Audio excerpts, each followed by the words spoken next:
মহাপ্রভু বলে বসলো শ্রী মুকুন্দ। আহা মুকুন্দ, সেই কবে তুমি চলে গেছো আর এই আসলে? এতদিন পরে বুঝি আমার কথা মনে পড়লো। প্রভু, এই জন্য তো আমি সংসার করতে চাইনি। যে সংসারে এত দুঃখ কষ্ট, যে সংসারে ভালো করে তোমার নাম করা যায় না, সেই সংসার আমি করতে চাইনি। না না না না, চিন্তা করো না, তুমি দুঃখ পেও না। তবে যেটুকু বুঝছিলাম, তোমার মনের ভিতর দেখছি অল্প অল্প করে একটু অহংকার বাসা বেঁধেছে। না না না না, আর অহংকার তোমার থাকবে না। এই যে তুমি আমার কাছে এসে আমার চরণে পড়েছো না, আর তোমার অহংকার থাকবে না। শোনো, তোমার মনে অহংকার জন্মেছিল। কি অহংকার মায়েরা? এইটুকু অহংকার জন্মেছিল। মুকুন্দ সরকার ভেবেছিল যে আমি সবার রোগ ভালো করে দিতে পারি, তাহলে আমার ওষুধে কেন আমার স্ত্রী রোগ ভালো হবে না? এই যে অহংকারটা এসে গিয়েছিল, যার জন্য কিন্তু নিজের স্ত্রীর রোগ নিজে ভালো করতে পারোনি। ওই জন্য বলে বসলো, একটুখানি যে অহংকার এসেছিল, এই অহংকারটা তোমার অনুশোচনার কারণে সব চলে গেছে, আর অহংকার থাকবে না। যাও, আর শোনো, তোমার স্ত্রীর কোনো কিচ্ছু হবে না। এই যে আমার যে চিবানো মানে চর্বিত তাম্বুল বাবা, মহাপ্রভু যে পানটা সেবা করছিল, ওই চর্বিত তাম্বুল নিয়ে হাতে দিল। যাও, এই চর্বিত তাম্বুল নিয়ে তুমি তোমার স্ত্রীকে খাইয়ে দিও, তাহলে দেখবে সমস্ত রোগ ভালো হয়ে গেছে। ও মায়েরা, এখন গিয়ে অনন্তা দেবীকে বলল, মানে মুকুন্দ সরকারের স্ত্রীর নাম হলো অনন্তা বাবা। ওই অনন্তা দেবীকে বলল, অনন্তা তুমি চিন্তা করো না, এই দেখো মহাপ্রভুর চর্বিত তাম্বুল আমি এনেছি, এই প্রসাদী তুমি সেবা করো। আর যেই না সেবা করেছে, ও বাবা ও মায়েরা, রোগ তো ভালো হলোই, কিন্তু কিছুদিনের মধ্যে একটা আনন্দের খবর পাওয়া গেল। ও মায়েরা, বাড়িতে কি আনন্দের খবর হয় গো? যখন একটা সুন্দর নতুন একজন সদস্যের আগমন হয়, তাই না? এদিকে অনন্তা দেবী মানে মুকুন্দ সরকারের স্ত্রী হয়েছে বাবা গর্ভবতী। হ্যাঁ, চারিদিকে আনন্দের রাশি। মানে সেই গর্ভ কবে ভূমিষ্ঠ হলো? এই মাঘ মাসে শ্রী পঞ্চমী তিথিতে, যেদিন বাবা সরস্বতী পূজা হয়। হ্যাঁ, ওই দিন ছোট্ট রঘুনন্দন জন্মগ্রহণ করলো। কোথায়? ওই শ্রীখণ্ডের মাটিতে। মায়েরা উলুধ্বনি করো সবাই মিলে, আজি হেন কালে জনমিলা শ্রী রঘুনন্দন। উলুধ্বনি হরি বল। কালে জনমিলা শ্রী রঘুনন্দন, হেন কালে জনমিলা শ্রী রঘুনন্দন, হেন কালে জনমিলা শ্রী রঘুনন্দন। মুকুন্দ দাসের তাহাই আনন্দিত মন, মুকুন্দ দাসের তাহাই আনন্দিত মন।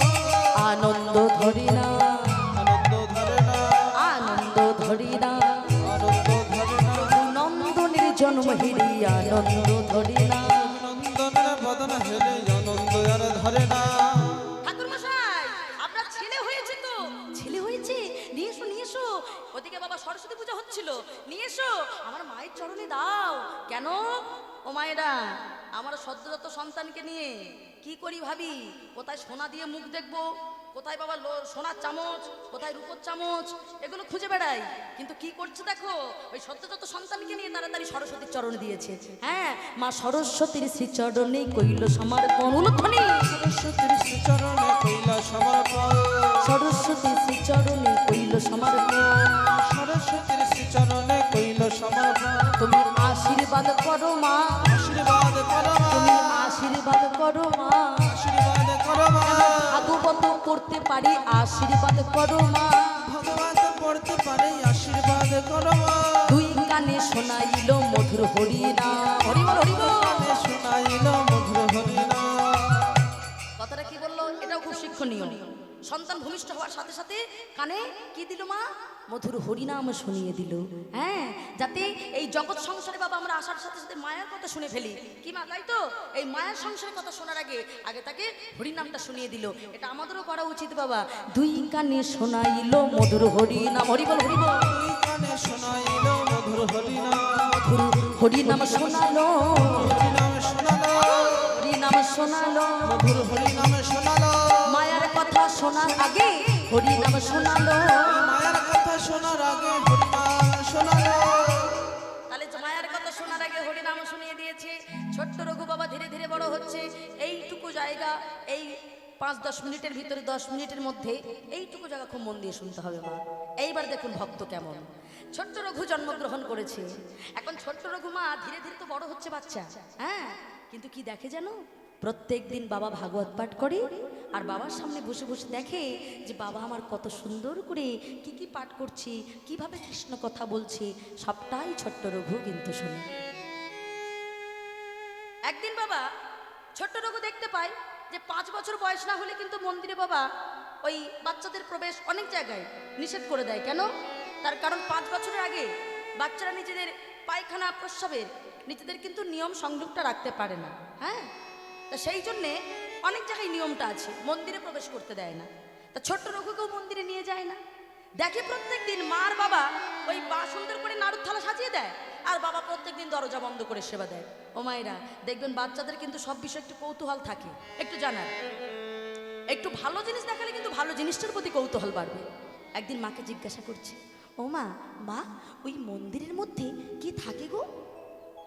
মা উত্তর দিচ্ছে, দেখুছ মায়েরা, বাচ্চাকে আমরা মাঝে মধ্যে ভুল শিক্ষা দেই, ভোলানোর জন্য ভুলটা নয় সঠিকটা বলতে হবে। বলছে, বাবা ওই মন্দিরের মধ্যে আমার আরো একটা ছেলে থাকে। দেখুন মায়ের শিক্ষা। তা ও হলো আমার বড় ছেলে, আর তুই হলি আমার ছোট ছেলে। ও বাবা, ওই মন্দিরের মধ্যে যে থাকে আমার ওই ছেলের নাম হলো গোপীনাথ, আর তুই হলি আমার রঘুনাথ। ও মা, তাহলে দাদাকে আমি দেখতে পাবো না? পাবি বাবা, দাঁড়া, তোর 5 বছর বয়স হোক, তুই দেখতে পাবি। ও মা, কিন্তু প্রত্যেক দিন ওই নাড়ুর থালা নিয়ে তোমরা যাও, আবার নাড়ুর থালাগুলো নিয়ে ফিরিয়ে নিয়ে চলে আসো কেন? ও মায়েরা, সেটাই তো আমরা একটু আগে যেটা বলেছিলাম লীলার প্রথমে, ভগবানের সামনে প্রসাদ দিই, আবার সেগুলোই ফিরিয়ে নিয়ে আসি। আমরা তো তাকে সেবা দেওয়াতে পারি না। মা উত্তর দিচ্ছে, বাবা তোর ওই যে মন্দিরের মধ্যে যে দাদা থাকে না, ওই দাদা বড় অভিমানী, তাকে অনেক আদর করে অনেক যত্ন করে তাকে সেবা দিতে হয়, তবেই সে সেবা করে, অনেক কেঁদে সিধে তবেই সেবা দিতে হয়। ও তাই বুঝি? ও মা, আমার ওই দাদা কি দেখতে ভালো, আমার মতো ফর্সা? এটা বাচ্চাদের কৌতূহল বাবা। বলে বসো, না বাবা, তোর এই দাদা তোর মতো ফর্সা নয়, ওর গায়ের রংটা একটু কালো, কিন্তু বাঁশিটা বাজায় খুব ভালো। ও মায়েরা, আরো দেখার ইচ্ছাটা বেড়ে গেল। এতদিন শুধু দেখার ইচ্ছা ছিল, এবার ইচ্ছাটা হয়েছে বাঁশিটাও শুনবো। দাদা তো বাজায়, দাদার কাছে বাঁশি বাজানোটাও শুনবো। এখন এমন ভাবে ভাবে 5 বছর পূর্ণ হয়ে গেছে। 5 বছর যখন পূর্ণ হয়ে গেছে, ঠিক এমন সময় একদিন মুকুন্দ সরকার সবেমাত্র গোপীনাথের চরণে একটি তুলসী পত্র দিয়েছে, আর যেই আরেকটু দিতে যাবে, ঠিক এমন সময় ওই রঘুর মতো আরো একটি ছোট্ট বালক ছুটে এসে ডাকছে, কবিরাজ, কবিরাজ মশাই, তাড়াতাড়ি আপনি আমার বাড়িতে চলুন, আমার বাবা বড় অসুস্থ, আপনি যদি না যান আমার বাবা এক্ষুনি মারা যাবে। কিন্তু আমার তো এখনো পূজা হয়নি। শুনুন কবিরাজ মশাই, আপনি না গেলে আমার বাবা মরেই যাবে, আপনার পুজো হয়তো ফিরে এসে আবার হবে, কিন্তু আমার বাবা তো আর বাঁচবে না, আপনি চলুন কবিরাজ মশাই। মুকুন্দ সরকার মনে মনে ভাবছে, হায় হায় রে, ওই গোপীনাথ, এ তুমি কি করলে? একদিকে জীব সেবা, একদিকে তোমার সেবা। তুমি বলেছিলে জীব সেবা ভালো করে দিলে নাকি তোমার সেবাই নাকি উত্তীর্ণ হওয়া যায়, এবার আমি কি করব? এখন এই ভাবতে ভাবতে বাবা হঠাৎ করে চোখটা গিয়ে পড়েছে কার দিকে? ছোট্ট রঘুর দিকে। ছোট্ট রঘুর দিকে চোখ পড়েছে, মনে মনে ভাবছে, তাই তো, আমার রঘুর তো 5 বছর পূর্ণ হয়ে গেছে, তাহলে আমার রঘুই তো পুজো দিতে পারবে। এই তো আমার সুযোগ হয়ে গেছে। প্রকট শ্রী খণ্ডুয়া ভক্তের নাম শ্রী মুকুন্দ প্রকট শ্রী খণ্ডবা, ভক্তের নামে শ্রী মুকুন্দ। হরে গোপীনাথ সেবা জানি, হরে গোপীনাথ সেবা জানি, গোপীনাথ সেবা জানে, ঘরে গোপীনাথ সেবা জানে। আয় রঘু, রঘু, বাবা আমাকে ডাকছো? হ্যাঁ বাবা, এদিকে আয়, আয় বাবা, এদিকে শোন, এদিকে শোন। ও বাবা, বাবা এই যে নাড়ুর থালা, এইটা নিয়ে একটুখানি পূজা দিয়ে আয় তো। ও বাবা, কি বলছো তুমি? না না, আমি যাবো কি করে? আমি তো মন্ত্র জানি না। কি বললি? আমি মন্ত্র জানি না। আবার বল, কি বললি? মন্তর মন্তর মন্তর।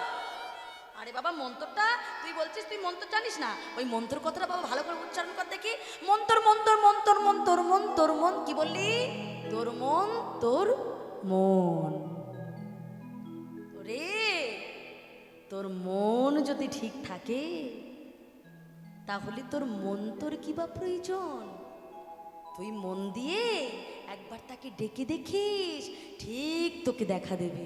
যা, আজকে আমি তোকে আদেশ দিচ্ছি বাবা, সুন্দর করে যা গোপীনাথের সেবা করে আয়। আজকে আমি চললাম, ওই ছোট্ট ছেলেটার বাবা বড় অসুস্থ বাবা, আমি চিকিৎসা করতে যাচ্ছি। আমি কিন্তু এসে দেখবো তুমি কেমন পূজা করেছো, তুমি গোপীনাথের ঠিকঠাক সেবা দিতে পেরেছো কিনা। বলে ঠিক আছে, তাই হবে বাবা। চলেছে পিতা ডোয়া দেশ পাইয়া শ্রী রঘুনন্দন যাইয়া, পিতার আদেশ পাইয়া শ্রী রঘুনন্দনে যাইয়া, হরে গোপীনাথ সেবা জানি, হরে গোপীনাথ সেবা জানি, আর ঘরে গোপীনাথ সেবা জানে, ঘরে গোপীনাথ সেবা জানে। হে গোপীনাথ সেবা করো,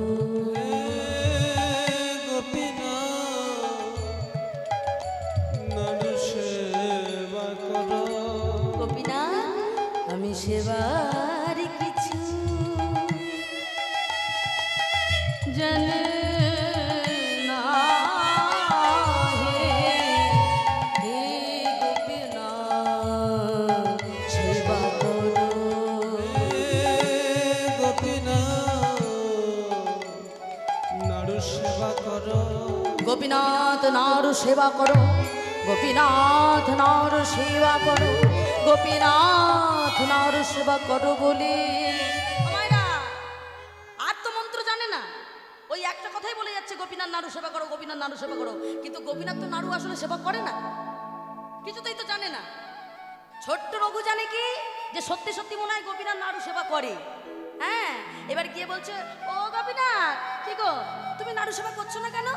ও গোপীনাথ শোনো না, ও গোপীনাথ দাদা, আমি মায়ের কাছে শুনেছি তোমাকে নাকি অনেক ভালো করে সুন্দর করে সেবা দিতে হয়, জানো জানো গোপীনাথ দাদা, আমি কিছু জানি না। ও গোপীনাথ দাদা, তবে শুনেছি তুমি নাকি বাঁশিটা খুব ভালো বাজাও, পরে শুনবো, আগে একটু তোমাকে খাইয়ে নেই তারপরে। ও তুমি খাবে কি করে? এই মাথায় এরকম একটা ভারী, ও ওই যে একটা চূড়া পড়ে আছো, ওই চূড়া পড়ে থাকলে কেউ, ভারী জিনিস পড়া থাকলে কেউ খেতে পারে? ও মায়েরা, সত্য ভক্তিটা কেমন দেখো। ধীরে ধীরে কি করেছে জানো মা, যে বেদিতে আমরা হাত দিতে ভয় পাই সেই বেদির উপরে এক পা দুপা করে উঠে গেছে, চূড়াটা খুলেছে। গোপীনাথ দাদা চূড়া খুলে দিলাম, আচ্ছা তুমি তো এখন নাড়ু খাবে, তা তোমার হাতে বাঁশিটা কি প্রয়োজন? ও মাইরা, বাঁশিটাও খুলে দিয়েছে। ভগবান মনে মনে ভাবছে, হায় হায় এ কি করছে রে, আমি তো পাথর, আমি যাব কি করে, আমার তো ঐতিহ্য আছে, আমি তো যেতে পারবো না, আমি তো পাথর। এ রঘু করে কি? ছোট্ট রঘু তো জানে না, মায়ের কাছে শুনেছে অনেক নাকি সেধে যেছে নাকি তাকে সেবা দিতে হয়। ও গোপীনাথ, গোপীনাথ খাও না, খাচ্ছ না তো? এই এতদিন পরে একটু সুযোগ পেলাম, বাবা বললো তোমায় একটু খেতে দিতে হবে, কবে থেকে তোমায় দেখবো দেখবো ভাবি, দেখতে পাই না, আজকে একটু সুযোগ পেয়েছে, তুমি কিছুতেই খাচ্ছ না, খাও বলছি, তবু খাচ্ছ না। আচ্ছা গোপীনাথ দাদা, মা বলে তোমাকে নাকি কেঁদে সেদে সেবা দিতে হয়।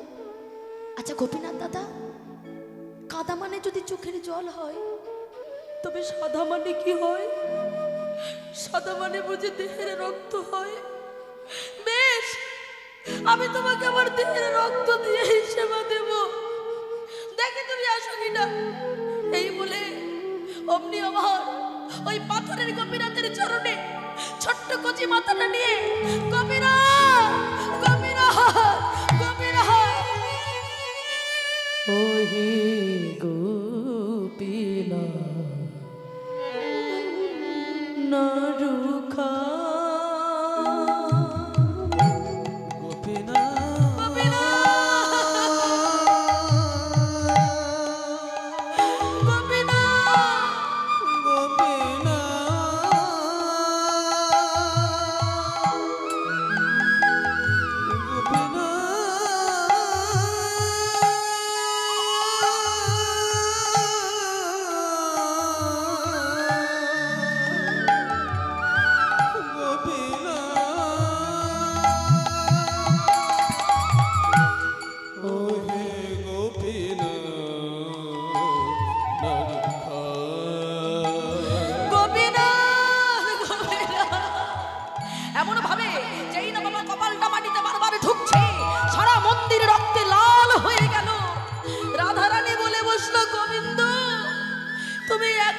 পাথর হয়ে থাকবে। ওইটুকু ছোট্ট ভক্ত তোমার চরণে আজ রক্তে লাল করে দিল। তুমি একবার দেখা দাও।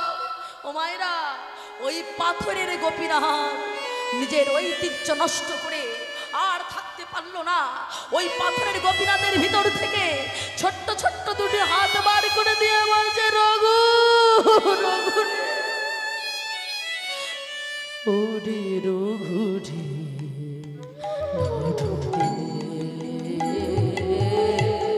ওহে রঘুনন্দন নারদে গোপীনাথ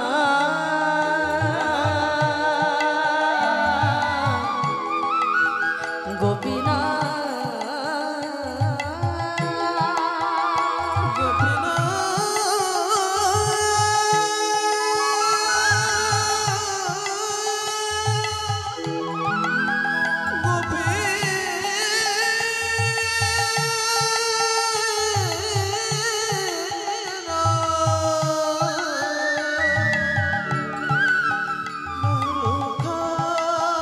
রঘুনন্দন নারদে রঘু উলুধ্বনি হরি বল হরি বল হরি বল।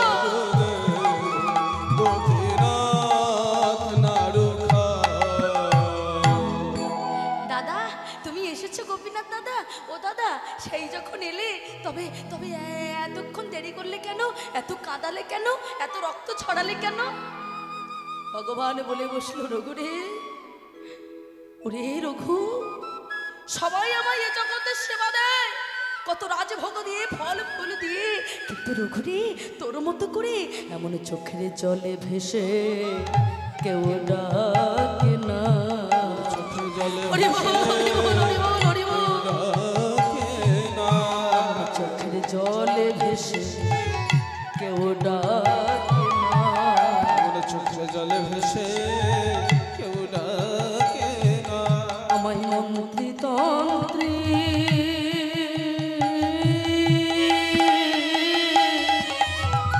সবাই ডাকে, চোখের জলে ভেসে কেউ ডাকে না। আমার মন্ত্রে তো ওরে রঘু রে,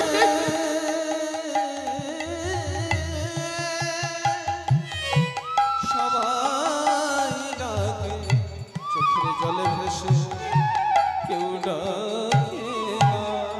ওরে রঘুরে, এ জগতে সবাই আমায় সব কিছু দিয়ে সেবা দেয়, কিন্তু তোর মতো করে এমন চোখের জল দিয়ে কেউ ডাকে না, তোর মতো করে এমন নয়ন জলে ভেসে কেউ ডাকে না। ওরে রঘুরে, দে দে এবার আমায় সেবা দে। এখন কি করছো মায়েরা? এখন রঘু যেহেতু ভক্ত, সে ভগবানকে পেয়েছে মানে কি কেঁদে কেঁদে সেবা দিচ্ছে, আর দেরি হয়ে যাচ্ছে। হ্যাঁ, আর ভগবান মনে মনে ভাবছে সর্বনাশ করেছে, আজকে যদি সারাদিন ধরে আমাকে এইভাবে সেবা দিতে থাকে তাহলে তো আমার এখন বিপদ। কারণ রঘুর নয়নের বিকাশ ঘটেছে আমাকে দেখবার, কিন্তু তাই বলে তো সবাই দেখতে পারে না। হ্যাঁ, এখন তো মুকুন্দ